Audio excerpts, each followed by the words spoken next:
أنفسنا اللهم أرنا الحق حقا وارزقنا اتباعه وأرنا الباطل باطلا وارزقنا اجتنابه اللهم اجعلني من المتقين واجعلني من المحسنين واجعلني من عبادك الصالحين واجعلني من المقربين واجعلني من ورثة جنة النعيم آمين ثم آمين. سورہ نساء آیت نمبر 34 ہم کر رہے تھے، ابھی ہم نے کمپلیٹ نہیں کی تھی. آج آیت نمبر 34 ہی سے ہم اپنا سبق جو ہے اس کو کنٹینیو کریں گے. اعوذ باللہ من الشیطان الرجیم. الرجال قوامون علی النساء بما فضل اللہ بعضهم علی بعض وبما انفقوا من اموالهم فالصالحات قانتات حافظات للغیب بما حفظ اللہ واللاتی تخافون نشوزهن فعظوهن واهجروهن في المضاجع واضربوهن فإن أطعنكم فلا تبغوا عليهن سبيلا إن الله كان عليا كبيرا. صدق اللہ العظیم. سورہ نساء میں اللہ سبحانہ تعالیٰ نے بڑی ہی خوبصورتی سے ایک مسلمان گھرانے کی اسٹرکچر جو ہے وہ ہمیں بتایا ہے اور اس کا ایک نیٹ ورک جو ہے وہ کریٹ کیا ہے.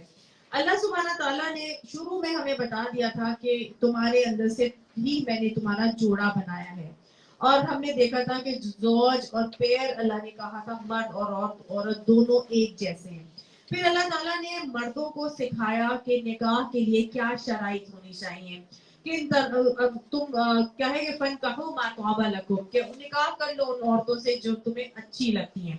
پھر اللہ نے ہمیں مسلمان مردوں کو یہ بھی طریقہ بتایا تھا کہ کتنی کر سکتے ہو، 4 سے زیادہ نہیں مسلمان مرد کو اجازت دی گئی. ٹھیک ہے. اس کے علاوہ یہ کہہ دیا گیا کہ اگر تم عدل نہیں کر سکو گے تو پھر ایک ہی کرنا، عدل پر مشروط کر دیا گیا تھا.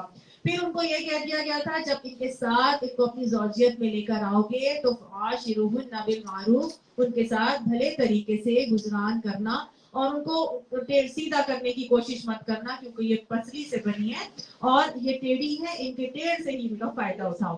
پھر یہ کہہ دیا گیا تھا کہ تم میں سے بہترین وہ ہے جس کے اخلاق اچھے ہیں، لیکن کامل کون ہے؟ جو اپنی بیوی یا اپنے گھر والوں کے حق میں بہترین ہے. یہ نبی کریم صلی اللہ علیہ وسلم کی احادیث سے ہمیں پتہ چلا. اللہ تعالیٰ نے مسلمان مومن مرد کو اس آیت کے اندر قوامیت کا درجہ دیا گیا اور ان کو فضیلت دی گئی اور بتا دیا گیا کہ مردوں کو اللہ نے قوام بنایا ہے. پچھلے لیکچر میں ہم نے یہ دیکھ لیا تھا کہ اللہ نے اس قوام بنانے پر، فضیلت دینے پر وجوہات بتا دی تھی. کون سی تھی؟ ایک تو یہ کہ اللہ نے ان کو اعصابی طور پر، جسمانی طور پر مضبوط بنایا تھا. دوسری فضیلت اس وجہ سے تھی کہ وہ اپنا مال خرچ کرتے ہیں. وَبِمَا أَنفَقُوا مِنْ أَمْوَالِهِمْ. پورا چارٹر، پورا طریقہ اللہ سبحانہ تعالیٰ نے مردوں کو سکھایا کہ مرد اپنی بیوی کے ساتھ اگر گزران کریں گے تو اچھی طرح سے عاشروہن بالمعروف. کیسے سکھایا گیا تھا؟ پیچھے پڑھ کر آئے تھے کہ نساؤکم حرث لکم، یہ عورتیں تمہاری کھیتیاں ہیں. ٹھیک ہے. اور جیسے کسان اپنی کھیتی کی نگہداشت، رکھوالی، اس کی کیئر کرتا ہے اور اس کی نشو و نما کے لیے، کھیتی نکالنے کے لیے بہترین اس کے ساتھ اپنی کوششیں صرف کرتا ہے، بالکل اسی طرح شوہر بھی اپنی بیوی کو پہلے چند سال تک پالتا ہے، اس کے اندر سے اس کی گوٹی کرتا ہے، اس کی جھاڑ جھنکار کرتا ہے، اس کے برے اخلاق کو سیدھے کرنے کی کوشش کرتا ہے. اگر بہت ہی ٹیڑھی ہو تو اس کو آرام سے پیار محبت سے اس کے ساتھ برتاؤ کرتا ہے، اور محبت سے بہت ساری چیزیں جو ہیں وہ ٹھیک ہو جاتی ہے. تو گویا سکھا دیا گیا مردوں کو. لیکن اب جب سارے مردوں کو یہ ساری چیزیں سکھائی گئی تو آن دا ادر ہینڈ جب میاں بیوی دونوں گاڑی کے پہیے ہوتے ہیں گاڑی کو چلانے کے لیے، تو گھر کی گاڑی جب چلے گی تو ایک پہیے سے تو نہیں چل سکے گی نا، تو دوسرا پہیہ کون سا ہے؟ بیوی کا. تو یہاں پہ بیوی کو کچھ طریقے اور سلیقے سکھائے گئے اور ان کو بتایا گیا کہ پھر جب مرد اچھا طریقے سے اپنی بیویوں کے ساتھ اس نے سلوک کریں گے تو پھر عورتیں کیسے رہیں گی, عورتوں کو بھی کیسے ہونا ہے. فالصالحات, اچھی بیویاں, نیک بیویاں وہ کیسی ہوں گی؟ نیک بیویاں, اچھی بیویاں وہ ہوں گی جن میں یہ دو کوالٹیز ہوگی. پہلی کوالٹی یہ ہوگی کہ وہ قانتات ہوں گی, دوسری کوالٹی یہ ہوگی کہ وہ حافظات للغیب ہوں گی. وہ اپنی قانتہ ہونے کے حوالے سے کیا ہوں گی؟ فرما بردار ہوں گی. اور فرما بردار ہونے کی حوالے سے تمام کی تمام چیزیں ڈیٹیل سے ہم نے لاسٹ لیکچر میں کور کر لی تھی, ٹھیک ہے, کہ وہ اپنے شوہروں کی بھی فرما بردار ہوں گی, اللہ کی بھی فرما بردار ہوں گی, اور ہر حکم جو شوہر کہتا ہے اگر وہ اس کو معصیت کا حکم نہیں دیتا تو باقی تمام کے تمام احکامات میں وہ یعنی اللہ کی نافرمانی میں کسی کی کوئی اطاعت نہیں ہے, چاہے وہ شوہر ہی کیوں نہ ہو. تو اگر وہ اللہ کی نافرمانی کا صرف حکم دے گا, صرف وہ حکم نہیں مانا جائے گا, جیسے فرائض چھوڑنے کا حکم دے, یا وہ کہے نماز نہیں پڑھنی, یا جو اللہ تعالیٰ نے فرض چیزیں ہمیں کہی ہیں اگر شوہر ان سے منع کرے تو پھر صرف وہ چیز, وہ فرض روزہ رکھنے سے منع کرتا ہے, ٹھیک ہے, یا پھر وہ پردہ کرنے سے منع کرتا ہے جو کہ اللہ تعالیٰ نے فرض کر دیا ہے. سورہ جب ہم پڑھتے ہیں سورہ نور پڑھتے ہیں تو اللہ نے اس کی شروعات میں ہی کہہ دیا کہ سورۃ انزلناہا وفرضناہا, کہ یہ وہ سورت ہے جس کو ہم نے نازل کیا اور ہم نے اس میں دیے ہوئے تمام احکامات کو بھی فرض کیا ہے. تو اللہ نے گویا پردے کے احکامات نازل کرنے سے پہلے خاص طور سے بتا دیا تھا کہ یہ تمام احکامات فرض ہیں. تو جو پردے کے احکامات سے اگر شوہر منع کرے گا تو اس میں اطاعت نہیں کی جائے گی, ٹھیک ہے. تو ہم نے یہ بھی پڑھ لیا کہ جو شوہر کی فرما بردار عورت ہوتی ہے اس کی کتنی زیادہ فضیلت ہے کہ تمام چیزیں اس کے لیے بخشش اور رحمت کی دعائیں کرتی رہتی ہیں, اللہ کی رضا ملتی ہے, اور جتنی دیر شوہر کی اطاعت کر رہی ہوتی ہے اتنی دیر وہ اللہ کا قرب حاصل کر رہی ہوتی ہے. اگر وہ اپنے شوہر کے لیے سجتی سنورتی ہے, اس کو خوش کرنے کے لیے یہ کرتی ہے, تو کیا کرتی ہے؟ 200 سال کی عبادت کا اجر پا لیتی ہے, سبحان اللہ. اور اگر وہ شوہر کی نافرمانی کر رہی ہوتی ہے اور وہ اپنے شوہر کی اجازت کے بغیر گھر سے نکلتی ہے تو ہر چیز جہاں سے اس کا گزر ہوتا ہے وہ ایک فرشتہ اس کے اوپر لعنت کرتا رہتا ہے جب تک کہ وہ اپنے گھر واپس پلٹ کر نہیں آ جاتی, ٹھیک ہے. تو یہ تو ہم نے قانتہ اور فرما بردار کے حوالے سے پڑھا تھا, اور اس کے علاوہ بھی اور باتیں ہم نے پڑھی تھی. لیکن اگلی جو صفت بتائی جا رہی ہے وہ کیا ہے؟ وہ حافظات للغیب ہوتی ہے, بما حفظ اللہ, یعنی جن چیزوں کی حفاظت کا اللہ تعالیٰ نے حکم دیا ہے ان تمام چیزوں کی کیا کرنے والی ہوتی ہے؟ حافظات ہوتی ہیں, حفاظت کرنے والی ہوتی ہے. کس وقت؟ للغیب, جب میاں کی غیر موجودگی میں, جب میاں موجود نہیں ہے تو کون کون سی چیزیں ہیں جن کی حفاظت کا عورت کو حکم دیا گیا ہے کہ جبکہ شوہر گھر میں نہیں ہے. لیکن حدیث میں آتا ہے کہ تم میں سے ہر شخص رائی ہے اور ہر شخص سے اس کی رعایا کے متعلق سوال کیا جائے گا, اور شوہر کی غیر موجودگی میں اس کی بیوی اس کے گھر کی رعیہ ہے, ٹھیک ہے.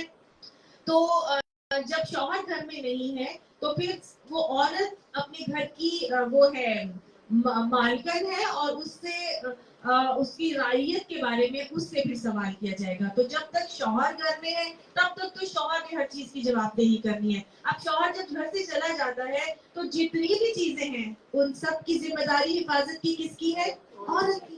اب کیا کیا چیزیں ہیں جن کی حفاظت عورت نے کرنی ہے؟ سب سے پہلی چیز میں آتا ہے مال. جو شوہر کا مال ہے وہ عورت اس کی حفاظت بھی کرے گی, اس کی اجازت کے بغیر خرچ بھی نہیں کر سکتی, اور اس کی اجازت کے بغیر اس مال کو استعمال بھی نہیں کر سکتی, ٹھیک ہے.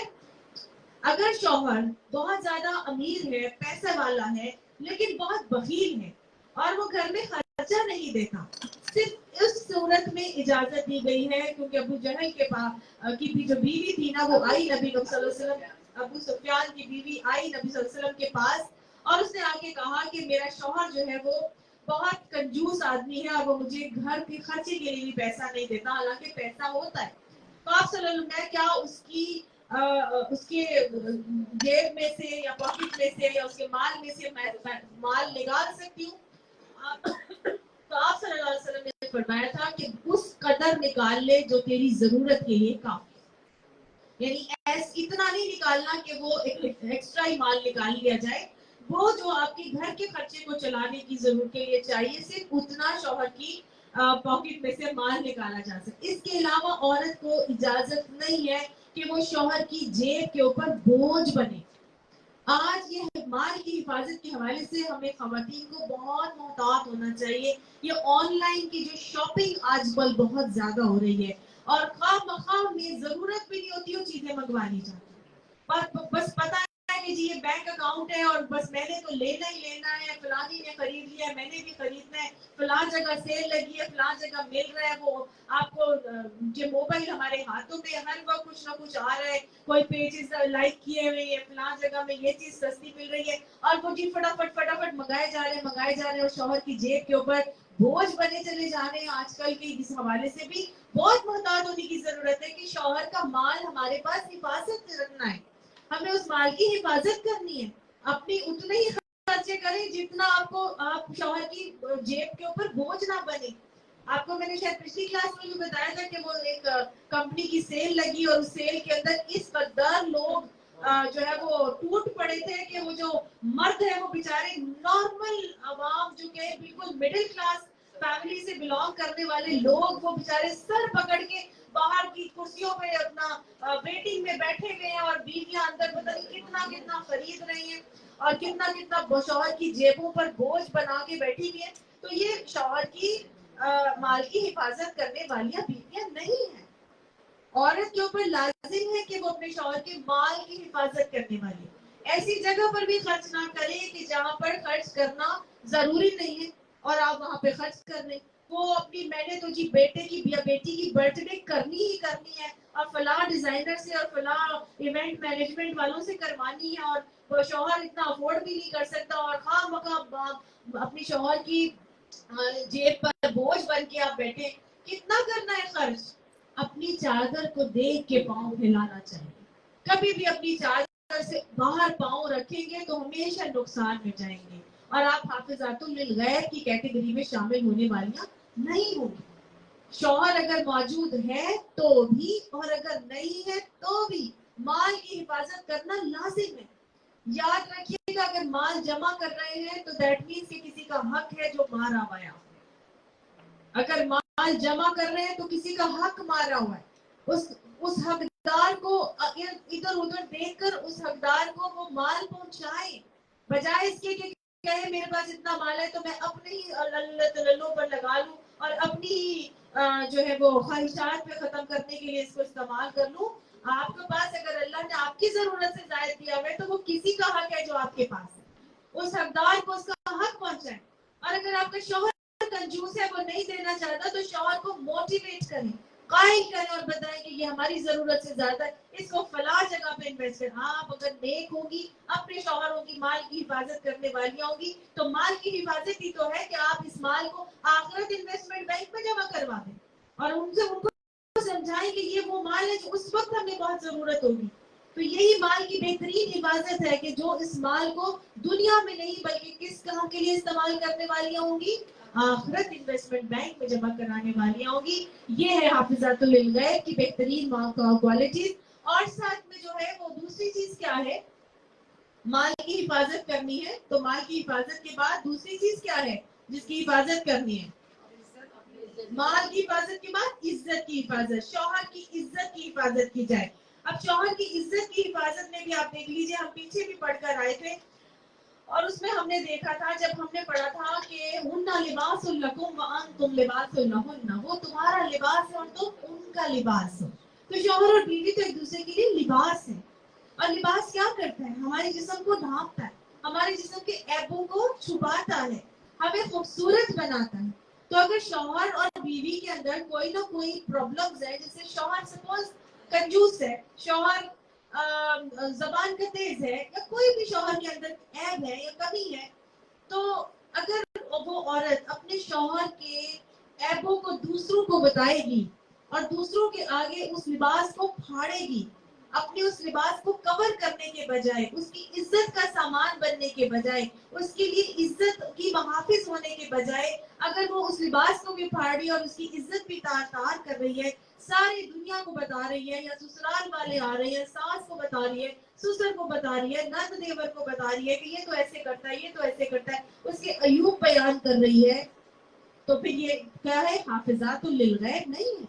شوہر گھر سے باہر گیا ہے، وہ اپنی دوستوں کو بتا رہی ہے اور دوستوں کے اپنے شوہر کے دوستوں کو بتا رہی ہے کہ یہ ایسے کرتا ہے، اس کو ایسے کو ایسے.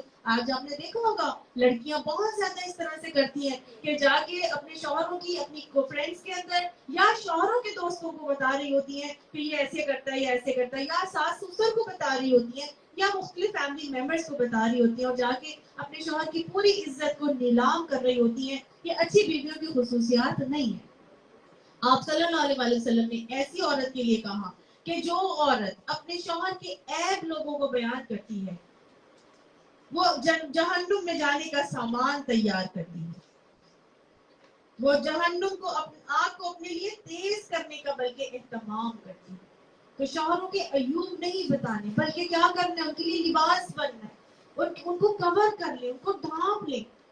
ایسے ہو جائے عورت کے اس کے شوہر کو پتہ لگے کہ میرے اندر تو یہ ایپ بھی تھا، یہ ایپ بھی تھا، اس نے تو کبھی بھی کسی تک کی ظاہر نہیں ہونے دیا بلکہ یہ ہر ایپ میرا پی ہی گئی. تو پھر دیکھیے گا اس عورت کی کتنی قدر ہوتی ہے اس کے شوہر کے دل میں. آج نہیں ہوگی، کل نہیں ہوگی، پرسوں نہیں ہوگی، چند سالوں بعد ضرور آپ کی قدر ہوگی. خود ہم کرتے نہیں ہیں، دوسرے سے ایکسپیکٹ کرتے رہتے ہیں وہ کرتا رہے، تو ایسے نہیں ہوتا. بیوی کو بھی اپنے شوہر کے لیے کیا کرنا ہے؟ حافظات للغیب کرنا ہے. اور یہ وہی ہے نا کہ اگر ایک مرتبہ ایک شوہر نے نہیں کیا تو جا کے دوسروں کے سامنے اپنے اس کے رونے لگ جاتی ہیں، ناشکری کے رونے. آپ صلی اللہ علیہ وسلم نے کیا فرمایا تھا کہ آج میں نے جو نظارہ دیکھا آج سے پہلے کبھی نہیں دیکھا. آج میں نے جہنم دیکھی اور جہنم میں عورتوں کی کثرت دیکھی. یا رسول اللہ جہنم میں عورتوں کی کثرت کس وجہ سے تھی؟ کہا آپ صلی اللہ علیہ وسلم نے کہ وہ ناشکری ہیں، تو ناشکری کرتی ہیں. تو پوچھا صحابہ نے کہ کیا اللہ کی ناشکری کرتی ہیں؟ آپ نے فرمایا کہ نہیں، اپنے شوہروں کی ناشکری کرتی ہیں. کہ جب ان کا شوہر ان کے لیے سب کچھ کرتا رہتا ہے اور ایک مرتبہ اس سے کوئی کمی ہو جاتی ہے تو وہ آگے سے کہتی ہے کہ میں نے تو تجھ سے کبھی کوئی سکھ پایا ہی نہیں. یہ ان کی ناشکری ہے، یہ حافظات للغیب نہیں ہے. یہ ناشکرا پن ہے اور ایک کے اسے شوہر کے سامنے نہیں بلکہ تمام دوسروں لوگوں کے سامنے بھی جا کے اپنے اس شوہر کی عزت کی نیلامی کرنے والیاں ہیں، ان کی عزت آبرو پر اچھالنے والیاں ہیں. پھر ایک اور عزت کے حوالے سے کیا آتا ہے؟ آپ صلی اللہ علیہ وسلم نے فرمایا کہ تمہارا ان پر حق یہ ہے کہ وہ تمہارے بستر پر کسی ایسے شخص کو نہ آنے دے جن کو تم آنا ناپسند کرتے ہو. یہ بھی عزت کی حفاظت ہے، یعنی عورت اپنی عزت کی حفاظت ہے. ایک طرف تو شوہر کی عزت کی حفاظت تھی اور ایک کس کی عزت کی حفاظت ہے؟ اپنی عزت کی حفاظت. اگر شوہر کے لیے کوئی برا الفاظ بول رہا ہے تو فوراً آگے سے جیسے مرغی نہیں ہوتی اور وہ جھپٹ پڑتی ہے اپنے اوپر حملہ کرنے والی، ایسا ہونا چاہیے عورت کہ کسی کی مجال کیسی ہو کہ میرے شوہر کے بارے میں تم نے کوئی بات بھی کہی. اور دوسری کیا ہے کہ کسی کی مجال کیسے ہوئی کہ وہ میرے گھر میں آئے جس کا آنا میرے شوہر کو پسند نہیں. تو یعنی اپنی عزت کی بھی حفاظت کرنے والیاں ہوں، کیونکہ جس کا آنا شوہر کو پسند نہیں ہے اس کو آنے کی اجازت نہ دی جائے. اور جب ایسے معاملات کرے گی تو ساتھ میں آپ دیکھیں گھر کے ماحول کی بھی ساتھ ساتھ اس نے حفاظت کرنی. اب جب ایسے لوگوں کو آنے دیا جائے گا جن کا آنا شوہر کو پسند نہیں ہے تو اب اسی گھر کا ماحول خراب ہوگا. لیٹس سپوز شوہر کو پسند نہیں ہے کہ لڑکے گھر میں آئیں، اگر جوان بیٹی گھر میں موجود ہے اور خیر خواہ مخلوط محفلیں نہیں ہونی چاہیے، گھر میں جوان لڑکے نہ آئیں، آنا جانا نہیں ہونا چاہیے، اور آپ جو عورت ہے وہ کیئر ہی نہ کرے اور کہے ٹھیک ہے جو آتے ہیں تو آئے، کیا فرق پڑتا ہے، میری بیٹی کے دوست ہیں اس کے ساتھ پڑھتے ہیں، اگر آتے ہیں تو پھر کیا ہو گیا. تو ماحول تو خراب ہو رہا ہے نا. تو شوہر اگر نہیں چاہتا کہ خراب ہو تو اس کو عورت کو کیا کرنا ہے؟ گھر کے ماحول کی بھی حفاظت کرنا. وہ تمام چیزیں جس سے گھر کا ماحول خراب ہوتا ہے، وہ تمام باتیں جن سے گھر کے ماحول خراب ہوتے ہیں، ان ماحولوں کی بھی شوہر کی غیر موجودگی میں حفاظت کرنے والیاں ہونی چاہیے. اب ایک عورت کہے کہ جی چلو ٹھیک ہے وہ تو چلا جائے گا اتنے دنوں کے لیے، اس نے 15 دن کے لیے دورے پر کہیں جانا ہے تو پیچھے سے ہم یہ کر لیں. تو یہ کیا ہے؟ حافظات للغیب نہیں ہے. جیسی وہ شوہر کے پریزنس میں ہے ویسی ہی شوہر کی غیر موجودگی میں بھی ہونی چاہیے. اس کے بعد اس کی اولاد کی حفاظت. جو اولاد اس نے تمہارے سپورٹ کی ہے، تمہاری گودوں میں آئی ہے، اس کی وجہ سے اس اولاد کی بھی تو تمہارے پاس حفاظت ذمہ داری ہے نا. جب وہ چلا جائے گا تب تک وہ گھر میں ہے تو وہ شوہر اس کی کے لیے وہ رعایا ہے، وہ ذمہ دار ہے. اگر اولاد بالغ ہو جائے نماز نہ پڑھے تو کس کو جواب دینا ہے؟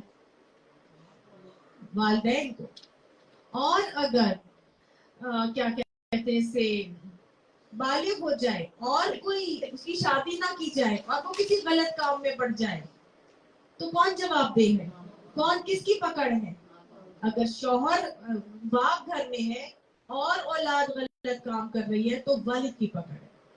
اور اگر والد گھر پر نہیں ہے اور اولاد غلط کام کر رہی ہے تو والد کی غیر موجودگی میں ماں کی پکڑ ہے. اگر کسی بھی غلط کام میں اولاد جاتی ہے تو والدین کی پکڑ ہے اور جواب دہ ہوں گے. تو اس لیے یہ اولاد جس کو ہم نے صدقہ جاریہ بنانا ہے اس کی حفاظت کرنی ہے. اور اس کی حفاظت کہاں سے ہوگی؟ شروع دن سے، جب سے وہ ماں کی کوکھ میں آتی ہے، جب سے وہ ماں کی ووم میں آتی ہے اس وقت سے اولاد کی حفاظت. آپ کو بتایا تھا نا کہ عورت مرد کی کھیتی ہے اور اس کھیتی کی وہ شروع سے اب وہ ٹریک پہ وہ کرتا ہے، خیال رکھتا ہے. سب سے پہلے اس کی اخلاق کو نکالتا ہے، برے اخلاق نکلیں گے، اس کی سوچیں صحیح ہوں گی، اس کو قرآن سے جوڑے گا، اس کی نیک سوچیں بنائے گا. جب ماں کی سوچیں نیک ہوں گی، ماں کے اطوار اچھے ہوں گے تو آٹومیٹک یہ سوچیں کہاں آئیں گی؟ اولاد میں آئیں گی. تو اولاد کی تو تربیت کہاں سے شروع ہوتی ہے؟ پریگنینسی سے. پریگنینسی سے بھی پہلے سے جیسی سوچیں ہوں گی ویسی آپ کی اولاد ہوگی. آپ نیک سوچیں رکھے ہوں گے آپ کی اولاد نیک ہوگی. آپ گندی سوچوں والے ہوں گے، آپ جیلس نیچر کے ہوں گے، ڈپریشن کے پیشنٹ ہوں گے، ڈپریس ہی رہتے ہوں گے تو اولاد میں بھی وہ ٹریٹس آئیں گی.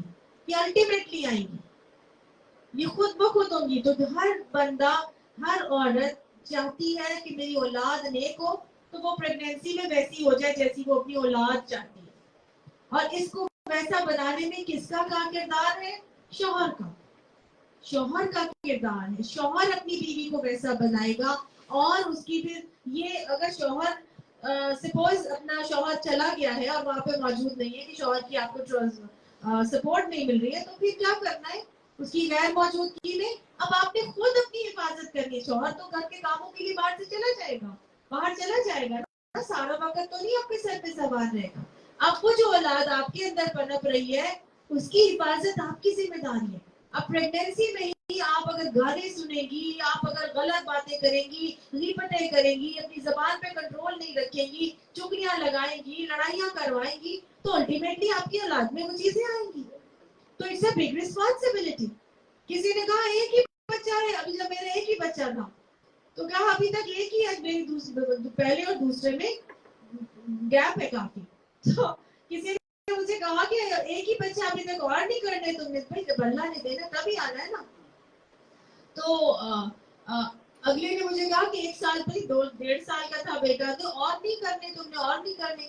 بچہ صرف پیدا نہیں کرنا ہوتا، آپ نے بچے کو پوری تربیت کرنی ہوتی ہے. آپ نے پورا مائنڈ سے فوکس ہو کے بچے کی ٹریننگ کب سے کرنی ہے؟ جب سے آپ کے اندر پریگنینسی سٹارٹ ہوتی ہے. تو لوگ بچوں میں بچے پیدا کیے جاتے اور پتہ ہی نہیں ہے کہ سوچ کیا رہے ہیں. ادھر سے ماں چڑچڑی ہوئی ہے، ادھر سے دوسری پریگنینسی ہو گئی ہے، نہ اس بچے کے لیے کوئی ٹائم، نہ اگلے بچے کے لیے جو اندر ہے اس کے لیے ٹائم. اور الٹیمیٹلی کیا ہوتا ہے وہ ایک کے اوپر بھی تھپڑ جڑ رہی ہوتی ہے، دوسرے کو بھی تھپڑ جڑ رہی ہوتی ہے اور اسی طرح رلتے بچے جو ہے بڑے ہو جاتے ہیں اور وہ آہستہ آہستہ وہ پھر وہ ڈفرینٹ نفسیاتی مریض بنتے ہیں، مختلف چیزوں کا شکار ہوتے ہیں اور ان کے پھر وہ ایشوز اور بعد میں اتنا کچھ وہ جو ہے وہ فیس کرتے ہیں. ماں باپ کی بہت بڑی ذمہ داری ہے، بہت بڑی ذمہ داری ہے کہ آپ اپنے بچے کو جیسا کر رہے ہیں. حافظات للغیب ہے یہ غیر موجودگی میں شوہر کا اگر نہیں ہے آپ نے اپنے بچوں کو دیکھنا ہے تو آپ نے جب سے دیکھنا ہے. اس کو اچھی طرح سے سمجھ لیجیے، اچھی بیویوں کی صفات ہے کہ وہ شوہر کی غیر موجودگی میں ان کی اولادوں کی حفاظت کرنے والیاں ہوتی ہیں. اب جب اولاد ہاتھوں میں آ جاتی ہے تو پھر کیا کرنا ہوتا ہے؟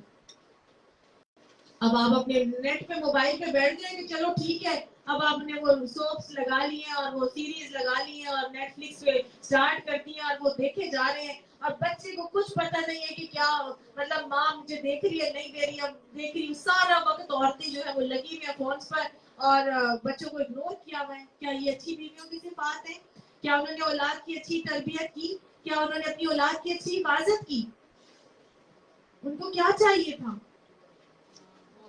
وہ ٹائم جو ماں نے دینا تھا وہ تو نہیں دیا. انہوں نے تو حق میں کیا کر لیا؟ حق تلفی کر دی. انہوں نے تو اپنے بچے کے اس حق کی حق تلفی کر دی جو اس کو دینا تھا. اب وہ بچہ کیا ہوگا؟ تھوڑا سا بڑا ہوگا نا تو ماں کے ہاتھ سے موبائل جھاڑے گا. وہ ہٹائے گا کہ اس کو ہٹائیں. اگر تو وہ تھوڑا اسٹرانگ نروس کا بچہ ہوگا نا تو وہ ماں کے ہاتھ سے موبائل ہٹائے گا کہ اس کو ہٹا دے, اس کو ہٹا دے, اس کو میرے سے آگے سے ہٹا دے, مجھے ٹائم دے. اور جو بچہ ویسے ہی کمزور ہوگا وہ کیا کرے گا؟ وہ خود بھی موبائل پکڑے گا اور وہ موبائل پہ بیٹھ جائے گا. آپ لوگوں نے سب نے دیکھا کہ نہیں دیکھا؟ اور وہ بچے جو ماں باپ کو ایسا کرتے دیکھتے ہیں وہ موبائل پکڑ لیتے ہیں اور وہ سارا وقت موبائل پہ لگے رہتے ہیں. اور مائیں بھی کہتی ہے چلو دو لفظ دو جملے اچھی طرح سے کسی سے گپ شپ تو لگا لوں گی نا, اب دے دو اس کو موبائل. اور آہستہ آہستہ آہستہ وہ بچہ موبائل پہ ہک ہو جاتا ہے اور وہ جو تربیت ماں کو کرنی تھی وہ موبائل کرتا ہے. موبائل پکڑاتی ہے اور کھانا کھلاتی ہے. تو وہ جو آخر ہم لوگوں نے سب نے بچے پالے, آج کی نوجوان نسل کو پتہ نہیں کیا ہو گیا. یہ صرف اور صرف ماؤں نے اپنی آسانی کے لیے موبائل کو استعمال کر لیا. اور جو بچے کو سکھانا چاہیے تھا, جو بچے کو دعائیں بتانی چاہیے تھی, جو بچے کو ٹریننگ سکھانی چاہیے تھی, وہ خود ہاتھ سے کھانا کھائے, چن چن کر کھائے. وہ جو چن کے بچہ کھاتا ہے تو اس چننے سے بھی اس کی فنگرز کی موومنٹس ہوتی ہیں جس سے اس کی برین کی ڈیولپمنٹ ہوتی ہے. وہ سب ختم ہو گیا آج کل. تو یہ اولاد کی حفاظت میں اولاد کی تربیت پر اتنا بولا جا سکتا ہے کہ ٹائم ختم ہو جائے اور ہمارا لیکچر ختم نہ ہو, اتنا بولا جا سکتا ہے. تو اولاد کی باقاعدہ حفاظت کرنی ہے ہر اس وقت سے جب سے وہ دنیا میں نہیں آیا ہے اور اس وقت تک جب تک کہ وہ دنیا میں موجود ہے, اس وقت تک کرنی ہے. شادی ہو جائے تو بھی کرنی ہے. اور ماں باپ کی الفاظ اولاد کے لیے پتھر پر لکیر کے معنی ہوتے ہیں. ابھی میں نے ایک چھوٹی سی ویڈیو سی تھی وہ دیکھی. ایک بوڑھی سی عورت تھی, وہ ویل چیئر پر بیٹھی ہوئی تھی اور اس کا بوڑھا سا بیٹا اس کو کچھ کھلا رہا تھا اور وہ ماں نے اپنے بوڑھے سے بیٹے کو زور سے مارا اور منہ پہ تھپڑ مارتی جا رہی ہے. پتہ نہیں اس کو کون سی بات اپنے بیٹے کی بری لگی ہوگی اور وہ بوڑھا بیٹا بھی آرام سے چپ کر کے تھپڑ کھائے جا رہا ہے. آپ نے بھی دیکھی تھی. تو والدین تو اس وقت تک ان کے لیے اولاد ہی. انہوں نے اپنی اولاد کی تربیت کرنی ہے, یہ نہیں کرنا اب تو ہمارے بچے بڑے ہو گئے ہیں, ان کے بھی آگے سے بچے ہیں تو اب ہم کیا کریں, اب ہم ان کی کیسے تربیت کریں. اب آپ بڑوں کی طرح کی تربیت کریں جیسے بڑے کرتے ہیں. بڑے کیسے کرتے ہیں؟ ان کو جوامع الکلم بولیں. جوامع الکلم وہ ہوتے ہیں کہ زیادہ گہری بات چھوٹے سے الفاظ میں کر دی جائے, یعنی کہ وہ باتیں کرنا سیکھیں. اگر جو بڑی عمر کے ہیں وہ کیا کریں گے, اپنی بڑی اولادوں کو ایسے الفاظ بتائیں گے جو کہ گہرے معنی رکھنے والے ہوتے ہیں, یعنی موٹی موٹی باتیں جن کو کہا جاتا ہے. بڑے لوگ ہاں جی کہاوتیں جیسے کہ نبی صلی اللہ علیہ وسلم کی کچھ احادیث ہیں ان کو پکڑ لیا جائے, ٹھیک ہے, تو یہ چیزیں بولیں. یہ چیز پھر وہ بڑے لوگ اپنی بچوں کی جو بڑے بچے ہوں گے ان کی تربیت کے لیے کیا کریں گے, وہ حدیث یاد کریں اور وہ احادیث بولا کریں. سمجھ آئی؟ تو اولاد کی تربیت تو ہمیشہ چلنی ہے. حافظات للغیب عورتیں کیسی ہوں گی کہ وہ اپنے شوہروں کے اولادوں کی حفاظت کرنے والی ہوں گی, کیونکہ یہی اولادیں تو ہمارے لیے صدقہ جاریہ بنے گی. اگر ہم نے کہیں ایسا نہ ہو جائے کہ ہمیں اللہ تعالیٰ نے اولاد بھی دی ہو اور ہمارا وہی حال ہو نعوذ باللہ کہ جن کے لیے نبی صلی اللہ علیہ وسلم نے فرمایا کہ میری امت کا باج کون ہے. پھر آپ نے فرمایا میری امت کا باج وہ نہیں ہے جس کو اللہ نے اولاد نہ دی, بلکہ میری امت کا باج وہ ہے جس کو اللہ نے اولاد تو دی لیکن اس نے اپنی اس اولاد کو آگے اپنے لیے نہیں بھیجا. یعنی اپنے لیے صدقہ جاریہ نہیں کرنا. تو کیا کرنا ہے؟ اپنی اولادوں کی حفاظت کرنی ہے. اللہ ہماری اولادوں کی حفاظت کرنے کی ہمیں توفیق عطا فرمائے. ان کو غلط کمپنی سے بچانا ہے. جب وہ جوان ہونے لگے تو پھر ان کو غلط، پہلے تو آپ نے غلط صحبت سے بچایا تھا، یہ موبائل کی صحبت سے. پھر اس کے بعد آہستہ آہستہ یہ جو ایڈکشن ہو رہی ہے، موبائل کی ایڈکشن، موبائل کی ایڈکشن کے بعد کون سی ایڈکشن ہے؟ برانڈز کی ایڈکشن. پھر برانڈز کی ایڈکشن کے بعد وہ ان کی جو ڈرگس کی ایڈکشن کہاں سے آتی ہے؟ یہ کمپنی سے. تو ان کی کمپنی کی حفاظت کریں، ان کی کمپنی پہ نظر رکھیں. تھوڑے سے بچے بڑے ہوتے ہیں، تھوڑے سے 6 کلاس تک جاتے ہیں، پھر ان کی کمپنی پہ نظر رکھیں. کن لوگوں سے ملتے ہیں، کن سے اٹھتے بیٹھتے ہیں، کون آتا ہے ہمارے گھر، نیٹ پہ میڈیا پہ ایکسپوجر کتنا ہے ان کا، کتنا ٹائم لگاتے ہیں. پھر اگر موبائل دینا ہے تو اس کی حفاظت. آج کل کا دور بہت برا ہے. اور یاد رکھیے گا، جو نیک گھرانوں کے بچے ہوتے ہیں نا، وہی جب باہر جاتے ہیں تو جب ہم نے امر بالمعروف و نہی عن المنکر کا فریضہ چھوڑ دیا ہے نا، تو معاشرے کی صفائی کا کام تو ہم نے کیا نہیں، تو معاشرے کے اندر تو گند پھیلا ہوا ہے. ہم سب کو معلوم ہے. ایک اسکول، کوئی اسکول ایسا نہیں جو بچا ہوا، کوئی کالج ایسا نہیں ہے جو ایڈکشن سے بچا ہوا. ہر جگہ ڈرگز، آئس، فحاشی، یہ سب چل رہا ہے. لڑکے لڑکیوں کا اختلاط، مخلوط محفلیں، ناچ گانے، ڈانسز، اور یہ جو تہوار منائے جاتے ہیں ہر اسکولوں میں آلموسٹ یہ چیزیں ہو رہی ہیں. ہم نے ان سب سے اپنے بچوں کی حفاظت کرنی. اب جب بچے بڑے ہو جاتے ہیں، جوان ہو جاتے ہیں، کالجز کے بعد یونیورسٹیز میں جاتے ہیں، پھر ان کو اویئرنیس دیں، ان کو قرآن کلاسز سے جوڑیں، ان کو قرآن و حدیث کے پیغامات سے اویئرنیس دیں، ان کو بتائیں کہ بھائی آپ نے اب جانا ہے تو پھر آپ نے فلاں فلاں چیز کی حفاظت کرنی ہے. نظروں کی حفاظت کیسے ہوگی، کمپنی کا دھیان کیسے رکھا جائے گا، کس طرح کے لوگوں میں اٹھ بیٹھ سکتے ہو، اپنے لباس کا حفاظت کیسے کرنی ہے، اپنے ماحول کی حفاظت کیسے کرنی ہے. اس طرح کا ہونا چاہیے بچہ کہ خود کہہ دے کہ میں ان لوگوں سے نہیں جانا چاہتا کیونکہ وہ گالیاں نکالتے ہیں. اس طرح کا ہونا چاہیے کہ میں ان میں نہیں بیٹھنا چاہتا کیونکہ وہاں پہ تکبر بہت نظر آتا ہے. میں ان میں نہیں بیٹھنا چاہتا کیونکہ وہاں پہ صرف برانڈز کی باتیں ہو رہی ہوتی. آپ کے بچوں کی ایسی تربیت کریں. اللہ میں اس کی تربیت کی توفیق عطا فرمائے. یہ حافظات للغیب میں اولادوں کی حفاظت ہے. اس کے بعد کس چیز کی ہے حفاظت؟ شوہروں کے رازوں کی حفاظت. اچھی بیویاں کیا کرتی ہیں؟ حافظات للغیب ہوتی ہیں. شوہر کی غیر موجودگی میں وہ جو راز اس نے آپ سے شیئر کیے تھے، ان رازوں کی حفاظت کرنے والیاں ہوتی ہیں. راز کیا ہوتا ہے؟ امانت. تو تمام امانتیں جو شوہر آپ کے پاس رکھواتا ہے، خواہ وہ راز کی صورت میں ہی ہو، وہ تمام امانتوں کی حفاظت ہونی چاہیے. آپ صلی اللہ علیہ وسلم نے فرمایا کہ جب تم کسی شخص کو دیکھو جو تم سے کوئی بات کرتے ہوئے دائیں اور بائیں دیکھتا ہے، تو اس کی وہ بات تمہارے پاس ایک راز ہے، اور وہ راز تمہارے پاس ایک امانت ہے. تو اگر شوہر آپ سے اکیلے تنہائی میں کوئی بات کرے تو حافظات للغیب بہترین نیک بیویاں کیسی ہوں گی کہ اپنے شوہروں کے رازوں کی حفاظت کرنے والیاں ہوں گی، کوئی بات نہیں بتانے والیاں ہوں گی. امہات المومنین کا ایک واقعہ آتا ہے نا سیرت میں. کیا ہوا تھا؟ آپ صلی اللہ علیہ وسلم نے جب وہ پی لیا تھا، شہد پی لیا تھا، ہاں جی، تو آپ صلی اللہ علیہ وسلم نے ان کو ایک امہات المومنین حضرت زینب، حضرت سودا، حضرت ام سلمہ اور حضرت عائشہ، ان 4 کا ایک گروپ تھا. ان لوگوں نے کہا صلی اللہ علیہ وسلم کو، وہ کہیں گے کہ آپ کے منہ سے مغافیر کی اسمیل آتی ہے شہد کی، کیونکہ وہ جو شہد ہے نا وہ حضرت زینب بنت جہش کی والدہ لے کر آئی تھی، اور حضرت زینب بنت جہش جو ہے وہ دیا کرتی تھی حضرت صلی اللہ علیہ وسلم کو.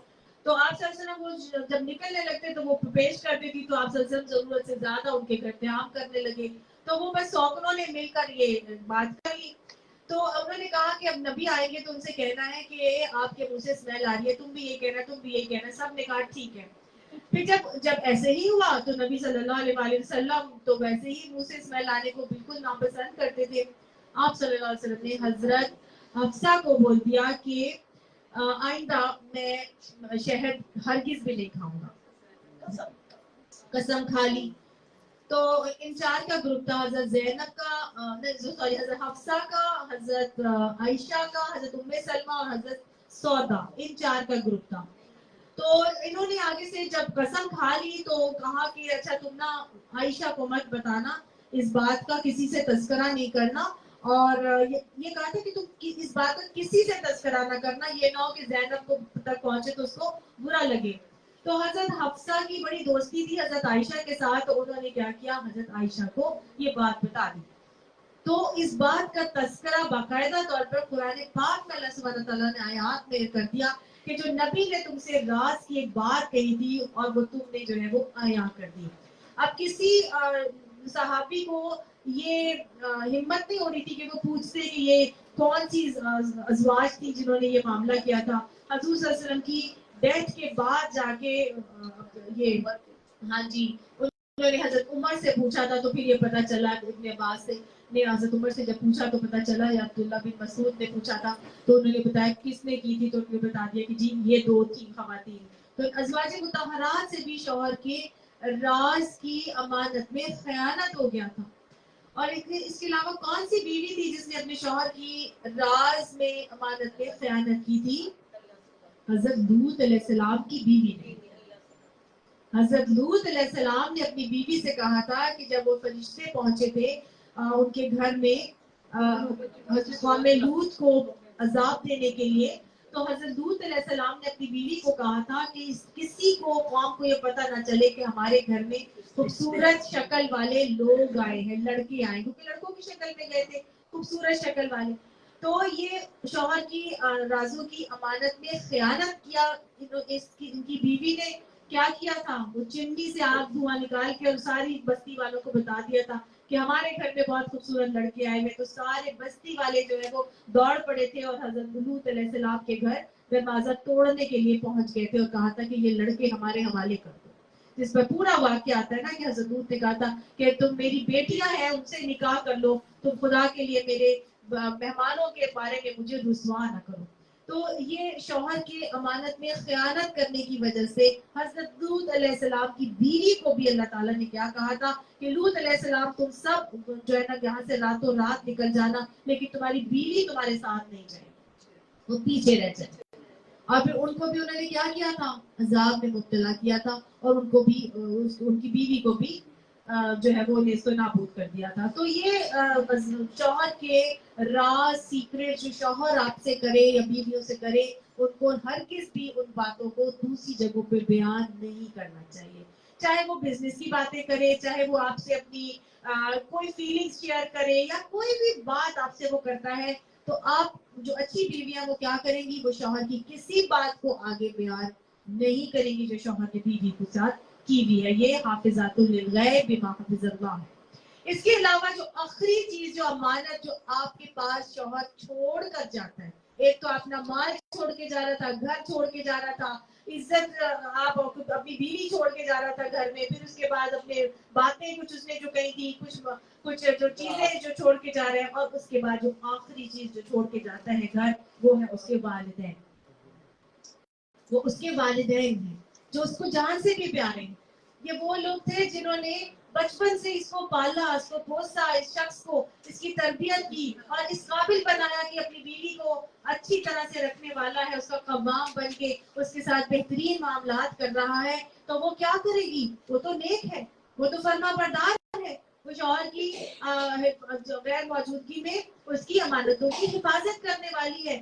تو اگر وہ نیک ہے تو وہ کبھی ایسا نہیں کرے گی کہ ادھر شوہر گھر سے باہر نکلا, ادھر زور کمرہ دروازہ بند, گھر والے اپنے بچے کو ہاتھ پکڑا اور سیدھا اوپر لے گئی, اور نہ ساس کو کھانا پوچھا, نہ بوڑھے سسر کو دوائی پوچھی, نہ ان کے ساتھ حسن سلوک سے بات کی, بلکہ رویہ ہی چینج ہو گیا.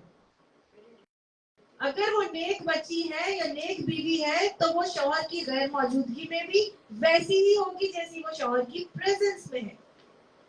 یہ نہیں ہے کہ شوہر کی پریزنس میں تو ماں کو وہ پوچھ بھی لیا اور کھانا بھی دے دیا, دوائی بھی کر لی, بہت اچھی طرح سے مل گیا, لیکن شوہر کی غیر موجودگی میں پیترا ہی بدل جائے. ایسا نہیں ہے. نیک ہے, ادھر ادھر سے جا کے سب کو خیریت معلوم کرتی ہے. اگر شوہر شادیوں کے بعد, یاد رکھیے گا, کبھی بھی میرا تیرا نہیں ہوتا کہ تو اپنے ماں باپ کا کر میں اپنے ماں باپ کا کروں گی. یہ جانوروں کا طریقہ ہے. انسانوں کا طریقہ یہ ہے کہ وہ کیا کریں گے, جب تمہارے ماں باپ ہیں تو وہ میرے بھی ماں باپ ہیں. نبی صلی اللہ علیہ وسلم نے کیا فرمایا تھا, سن تیرے 3 باپ ہیں, جب 3 باپ ہیں تو 3 ماں بھی ہیں. ایک وہ جو تیرا نسب سے باپ ہے جس کے تو اولاد ہے, دوسرا کون جو تیری بیوی کا باپ ہے. تو جب بیوی کا باپ تیرا باپ ہے تو پھر بیوی کی ماں بھی تیری ماں ہے. اسی طرح ساس بھی ماں ہے اور سسر بھی ماں ہے. تو شادیوں کے بعد کبھی بھی اپنی اولادوں کو بھی سکھانا ہے کہ شادیوں کے بعد میرا تیرا نہیں ہوتا بلکہ ہمارا ہوتا ہے. جو ہمارا کر کے چلتے ہیں وہ سکون میں رہتے ہیں, اور جو میرا تیرا کر کے چلتے ہیں یہ جانوروں کا طریقہ ہے, شریعت کا یہ طریقہ نہیں ہے. اور یہ بھی ہے یاد رکھیے کہ شادی کے بعد سسرال کی ذمہ داری اور لڑکی پر نہیں ہوتی, لیکن ساس سسر کی ذمہ داری لڑکی کی ذمہ داری ہوتی. ساس سسر لڑکی کی ذمہ داری, والدین ہی ہے نا, وہ والدین ہیں. مجھے نہیں سمجھ میں آتا یہ کہاں سے کون لوگ سکھا رہے ہیں کہ جی لڑکی کی ذمہ داری نہیں ہے. اگر وہ نیک ہے, وہ شوہر کی فرما بردار ہے, تو کون سا شوہر ایسا ہے جو چاہے گا کہ میری بیوی میرے ماں کو نہ پوچھے؟ کون سا شوہر ہوگا جو کہے گا کہ میری بیوی میرے والد کو دوائی نہ دے ٹائم پر, پانی نہ پوچھے؟ کون سا شوہر ہوگا؟ اگر وہ شوہر کی فرما بردار ہے, اس کو خوش رکھنا چاہتی ہے, اس کی اطاعت گزار ہے, اس کی امانتوں کی حفاظت کرنے والی ہے, تو یہ بہترین امانت ہے جس جو وہ اپنے پیچھے چھوڑ کے جاتا ہے. ان کی بھی وہ حفاظت کرنے والی ہوگی, ان کو بھی ٹائم پر کھانا دینے والی, پوچھنے والی, اپنی زبان سے بد کلامی بد اخلاقی سے تانے تشنوں سے بچانے والیاں ہوں گی, حفاظت کرنے والیاں ہوں گی, ان کو دکھ سے بچانے والیاں ہوں گی. اگر وہ نیک ہے تو وہ دوسروں کی تیمارداری کرنے جائے گی, تو گھر میں بوڑھی ساس کی کیا وہ تیمارداری نہیں کرے گی؟ کیسے ہو سکتا ہے کہ ایک نیک عورت ہوگی وہ ساری دنیا کی خیر خبر پوچھنے چلی جائے, اور گھر والی جو ساس ہے اس کی وہ خیر خبر نہ پوچھے؟ نیک بندی کو تو اس کو تو اس سے غرض ہی کوئی نہیں ہے کہ کوئی اس کے بارے میں کیا سوچتا ہے. نیک بندی کو تو غرض ہی اس کے لیے کہ میرا اللہ مجھ سے راضی ہو جائے. وہ تو اپنا ہر کام بھی آخرت کی نیت سے کرے گی. تو پتہ نہیں کیوں یہ بات کہہ دی جائے, سسرال کی ذمہ داری عورت پر نہیں ہے, لڑکی پر, لیکن ساس سسر کی ذمہ داری لڑکی پر. میں نے شاید پچھلی کلاس میں بھی آپ کو بتایا تھا, ایک دفعہ پھر بتا دیتی ہوں. حضرت اسماء بنت ابی بکر کی مثال ہمیں ملتی ہے, حضرت نعمان بن بشیر کی مثال ہمیں ملتی ہے.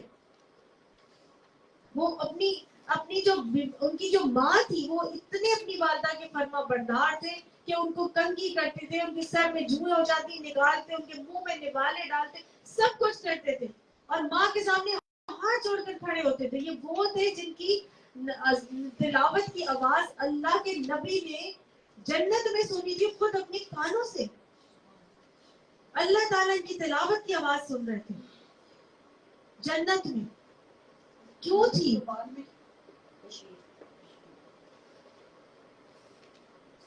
ان کا معاملہ یہ تھا کہ یہ اپنی والدہ کی اتنے فرما بردار تھے, خود تو تھے ہی, بیوی بھی ویسی تھی. ماں کے آگے نا کھڑے ہو جاتے تھے ہاتھ باندھ کر. ماں بڑبڑاتی تھی, سمجھ نہیں کچھ آتا تھا ان کو, اور کمرے سے باہر نکل کے اپنی بیوی سے پوچھتے تھے ماں کیا کہہ رہی تھی. بیوی بتاتی تھی یہ کہہ رہی تھی. آپ کو سمجھ آئی اس بات سے؟ بیوی کو کیوں سمجھ میں آتی تھی؟ کیونکہ وہ ہر وقت قریب رہتی تھی. بیوی کو پتا تھا کہ اس ٹائم وہ یہ بول رہی ہے, اس ٹائم یہ بات سے ان کا یہ مطلب ہے. جو بیوی ساتھ رہتی تھی تو وہ ساس کی ہر بات سے واقف تھی. اگر وہ ساتھ ہی نہ رہتی ہوتی, جمعے کے جمعے یا چھٹی والے دن پکنک منانے کے لیے ساس سسر کے گھر آ جاتے, وہ ریڈی میڈ کھانے لے کر آ جائیں گے, اور جی 4 لوگ بیٹھ کے سارے بہن بھائی آ کے جمع ہوں گے, یہ جا وہ جا, تم اپنے گھر میں اپنے گھر, ساس سسر اپنا علیحدہ رہے. یہ طریقے اس زمانے میں نہیں تھے. وہی اپنے ساس سسر کی بڑبڑاہٹ کو سمجھ سکتے ہیں جو ان کے پاس رہنے والے ہوتے ہیں. یہ ون آف دا ثبوت ہے جو میں آپ کو بتا رہی ہوں. دوسرا کون ہے؟ حضرت اسماء بنت ابی بکر. ان کے جو بہت بڑی ارلی ایج میں وہ ڈیورس ہو گئی تھی, طلاق ہو گئی تھی ان کو. عبداللہ بن زبیر سے ان کی شادی تھی. زبیر بن عوام کی بیوی تھی سوری, اور ان کے جو بیٹے تھے عبداللہ بن زبیر, ایک ہی بیٹا تھا. اب بیٹے کی جب شادی کی تو بیٹا اپنی بیوی کو لے کے ماں کو چھوڑ کے الگ نہیں ہو گیا تھا. یہ بیوی اس حضرت اسماء بنت ابی بکر کے ساتھ رہتی تھی, جس ساتھ رہتی تھی. حضرت فاطمہ, حضرت علی, ان کے بارے میں آتا ہے کہ ایک دفعہ میں نے پڑھا تھا کہ علی نے اپنی والدہ کو کہا تھا کہ اب میں آپ کے لیے لے کر آ رہا ہوں, اور اب آپ کی جو ہے وہ آئے گی اور آپ کے لیے جو ہے نا آپ کی وہ تنہائی کو کاٹنے کا سبب بنے گی. کون؟ حضرت فاطمہ, آپ کی بہو. تو وہ والدہ کے ساتھ ان کو رکھا. یہ کوئی نہیں دیکھتا ماں باپ کہاں جائے, اگر ان کی ایک ہی اولاد ہو تو کیا اولاد نے والدین کو پھینک دینا ہے؟ نہیں. آج ہمارا دین ہمیں یہ نہیں سکھاتا. یہ بہترین بیویوں کی یہ صفات ہے کہ وہ قانتات بھی ہوتی ہیں, حافظات للغیب بھی ہوتی ہیں, بما حفظ اللہ, یہ کرنے والیاں ہوتی ہیں. یہ اللہ تعالیٰ نے کچھ فرما بردار بیویوں کی یہاں پر شان ہمیں بتائی ہے اور ہمیں سکھا دیا ہے کہ عورت کو کیسا ہونا چاہیے. اب اس کے بعد جو ہے نا وہ بتایا جا رہا ہے, اب ساری کی ساری بیویاں تو ایسی نہیں ہو جائیں گی نا کہ ہر عورت ایسی ہو جائے. ایسا تو نہیں ہوتا نا کہ ساری عورتیں ایک ہی جیسی ہو جائیں اور ہر کوئی جو ہے وہ صالحات بن کے قانتات حافظات للغیب بن جائے. تو ایسا نہیں ہے, بلکہ کچھ بیویاں تو اچھی ہو جائیں گی, لیکن کچھ جو ہے اب وہ ظاہر ہے گھر میں دو, جب مرد اور عورت رہ رہے ہیں, دو مائنڈز ہیں, دو طبیعتیں ہیں, دو مزاج ہیں, تو ان کے درمیان آپس میں کچھ خلط یا کیا کہتے ہیں کھٹک پٹک بھی ہو سکتی ہے, کچھ کھٹ کھٹ پٹ پٹ بھی ہو سکتی ہے, کچھ لڑائی بھی ہو سکتی ہے, کچھ difference of opinions, difference of thoughts بھی ہو سکتے ہیں. تو ایک اللہ سبحانہ تعالیٰ نے صاف اس چیز کی عکاسی کی ہے اور یہ کہہ دیا ہے کہ دیکھو ضروری نہیں ہے کہ ہر بیوی جو ہے اپنے شوہر کی اطاعت گزار, فرما بردار اور حافظات للغیب ہو جائے. ڈفرینٹ طرح کے لوگ ہیں, ڈفرینٹ طرح کے مزاج ہیں. تو اب کیا ہو رہا ہے, اللہ تعالیٰ فرماتے ہیں اب اگر ایسا معاملہ ہو جائے کہ واللاتی تخافون نشوزہن, اگر تم ایسی عورتوں کو پاؤ کہ وہ عورتیں جو تخافون نشوزہن, تم ان کے نشوز سے ڈرتے ہو, تم ڈرتے ہو کہ وہ نشوز پر اتر آئیں گے. نشوز کس کو کہتے ہیں؟ نشوز کہتے ہیں ایسی حالت کو کہ جب ایک صحیح کام کے لیے کہا جا رہا ہو, حکم دیا جا رہا ہو, لیکن اس کو ضد اور ڈھٹائی کی وجہ سے یا ہٹ درمی کی بنا پر نہ مانا جائے. ایک صحیح بات کو محض ضد اور ڈھٹائی اور ہٹ دھرمی کی بنا پر نہ ماننے والے عمل کو نشوز کہا جاتا ہے. جب ایک عورت ہے خواہ مخواہ ضدی ہوئی ہے, اڑ گئی ہے کسی بات پر, نہیں مان کے دے رہی, شوہر کہہ رہا ہے یہ کرو, نہیں کروں گی, شوہر کہتا ہے میں ایسے چاہتا ہوں, وہ نہیں کرتی ویسے, اور ضد پر اڑی رہتی ہے اور اپنی منمانے بس وہ اڑی ہے, اس کے اندر ٹیڑھی ہے نا پسلی کی طرح, ٹیڑھی ہے اس کے اندر, ٹیڑھ ہے, وہ اڑ گئی ہے اور وہ کہتی ہے میں یہی کر کے جاؤں گی. تو پھر اللہ تعالیٰ فرماتے ہیں پھر کیا کرنا. اب مرد کے اعصاب کو اللہ سبحانہ تعالیٰ یہاں پر کیا کر رہے ہیں, آزما رہے ہیں. اعصابی طاقت اور مرد کے اعصابی قوت کو آزمایا جا رہا ہے.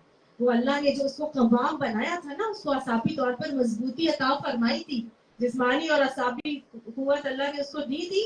اب اس کے اعصاب کو آزمایا جائے گا. اس کو ایسے فل اتھارٹی نہیں دے دی تھی کہ بس تمہیں اب قوام بنا دیا تو جو مرضی تم چاہے کرو, تمہیں آزادی دے دی ہے. نہیں, اللہ نے ایسے موقعوں پر جب عورت نشوز پہ اتر آ جائے, سیدھی طرح سے مان کر نہ دے, تو مرد کو ایک طریقہ سکھایا ہے, اور اس طریقے میں عورت کو مائل کرنے کے لیے, قائل کرنے کے لیے, یا اس کی بات کو سمجھنے کے لیے اللہ نے اس مرد کو پورا ایک چارٹر اور طریقہ سکھایا ہے جس میں اعصابی قوت کو آزمایا ہے. اب عورت نہیں مان کے دے رہی, شوہر ایک صحیح بات کے لیے کہہ رہا ہے کہ ایسے کرنا ہے. مثال کے طور پر عورت کے جٹھانی کے گھر ایک بہت بڑا جو ہے نا کوئی